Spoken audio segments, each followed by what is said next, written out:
নমস্কার। আজকে আমি বানাবো সবজি দিয়ে সয়াবিন। আর আমার কাছে যা যা সবজি ছিল আমি সেটা দিয়ে আজকে ট্রাই করছি। আমার কাছে আছে আজকে পেঁপে, সয়াবিন, আলু, কলা, গাজর, বিনস, ক্যাপসিকাম আর একটু পেঁয়াজ কুচি। আর আমি এখানে একটা মিক্সিতে আমি একটা মশলা করে নিয়েছি। এই যে মশলাটার মধ্যে আছে আদা, পেঁয়াজ, রসুন বাটা, পোস্ত বাটা, চারমগজ বাটা আর কাশ্মীরি লঙ্কা গুঁড়ো আর 2টো শুকনো লঙ্কা, 4টে কাঁচা লঙ্কা। এই দিয়ে আজকে আমি বানাবো সবজি দিয়ে সয়াবিন। কড়াইটা বসিয়ে দিয়েছি। কড়াইয়ের মধ্যে দিয়ে দেবো তেল।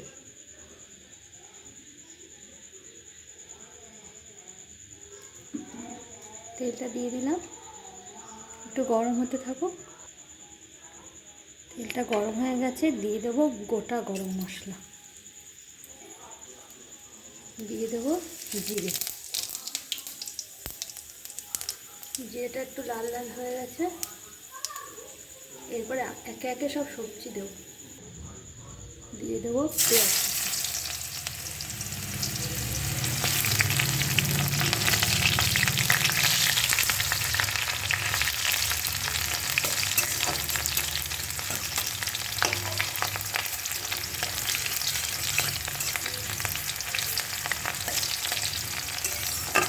সবজিটা একটু লাল লাল ভাজা হবে। পেঁয়াজটা লাল লাল ভাজা হয়ে গেছে, এবার আমরা মশলাটা দিয়ে দিই।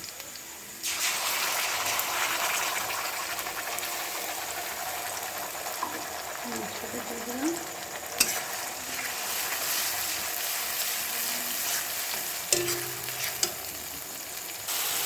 মশলাটা কষা হচ্ছে, মশলাটা কষা হতে হতে এর মধ্যে দিয়ে দেবো এক একটা সব সবজি। ফার্স্টে দিয়ে দেবো পেঁপে,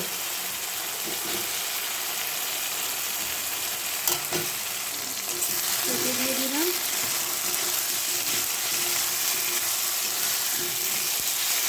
নাড়তে রাখবো।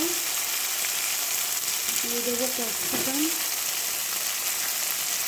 গাজর, বিনস, কলা,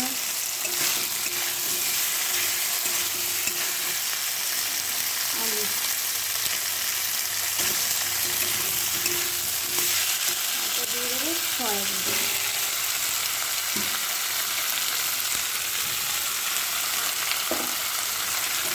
এভাবে নাড়তে থাকবো, এভাবে নাড়তে থাকবো।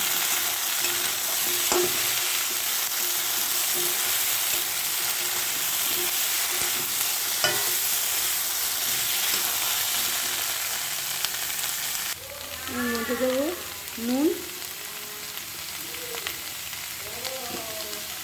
দিয়ে দেবো হলুদ গুঁড়ো,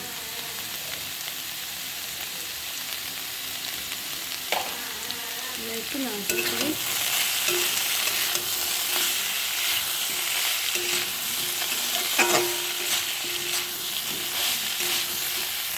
আমার সব মশলা দেওয়া হয়ে গেছে, এবার সবজিটাকে ভালো করে কষাবো, নাহলে মশলার একটা কাঁচা গন্ধ থেকে যাবে। একটু তাড়াতাড়ি রান্নাটা করবো বলে আমি সবজিগুলো আগে থেকে ভেজে নিই। সবজিগুলো আগে থেকে ভেজে নিলে ভালো হতো, মশলাটা কষাতে সুবিধা হতো।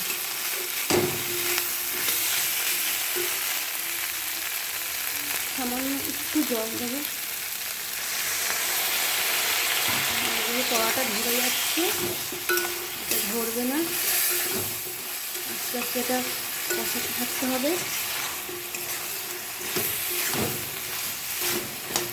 একটু কষানো হোক, আমি ঢেকে দেবো একটু।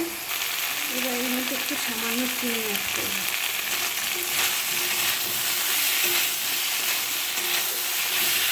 এখন আস্তে আস্তে তেলটা ছেড়ে দিচ্ছি, তবে আরেকটু হবে।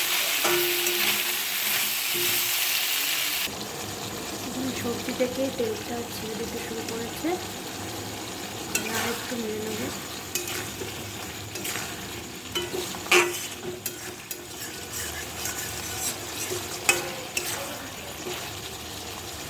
দেখো তরকারি থেকে তেলটা ছেড়ে দিতে শুরু করেছে, আর সব সবজি অলমোস্ট প্রায় সিদ্ধ হয়ে যাচ্ছে।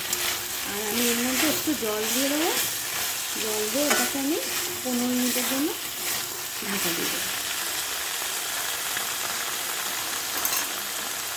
জল দিয়ে দিতাম,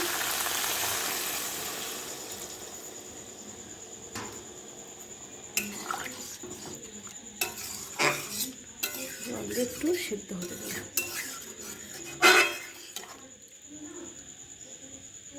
আমি এটাকে ঢেকে দেবো। ঝোলটা ফুটছে দেখুন। আপনারা চাইলে এর মধ্যে ধনেপাতা দিয়ে দিতে পারেন, আমার কাছে নেই বলে আমি দিলাম না। আর একটু টানবে ঝোলটা। দেখুন সবজিটা আমার প্রায় হয়ে এসেছে, ঝোলটা অনেকটা গাঢ় হয়ে এসেছে। এবার এটাকে আমরা নামিয়ে নেব। আপনারা চাইলে ঝোলটা আরেকটু শুকাতে পারেন। এটা এরকম ঝোল ঝোল খেতেই বেশি ভালো লাগে, রুটি বা ভাতের সঙ্গে দুটোর সাথে এটা যাবে।